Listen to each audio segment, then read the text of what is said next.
Hey everybody, Carol Mahoney here. We just came off of our live sales lab where we talked about how to deal with prospects and buyers who don't really want to give you a lot of information, and there might be actually a little bit short and curt with you.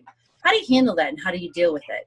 I asked some of the participants on our live sales lab how they handle it when prospects aren't sharing information or refuse to share information. And generally speaking, most of them said, well, I just try to plow through it, or, I try to dig into why or why not, and if they still want to give any information to me, then I just ignore it.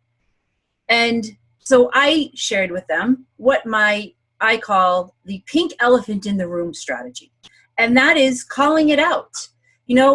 Normally at this point in the conversation, Mr. Buyer, things start to click and people start to share information with me.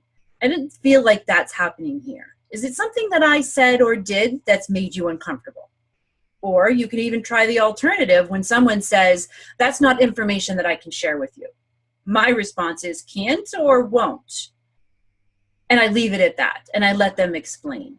And if it comes down to the point where the person starts to become combative, because maybe once in a while that'll happen, that's when I typically will say, would you prefer to talk to someone else, or should we end the call here and maybe schedule it later? Or not at all. The other thing that's important is that I like to try and actually get a jump on these kinds of things. That's why typically if I start a call, I don't start with the how are you today. I start with something a little bit different. How are you feeling today? How is your Monday going? How is the commute into work?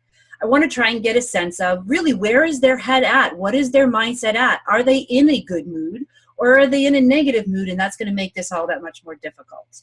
So have empathy, be sensitive to the way that people are responding to you, and call it out in a tactful way. So this is Carol Mahoney here, wrapping up our live sales lab from today. Stay tuned for next week's live sales lab. Registration link and topic will be below. Bye.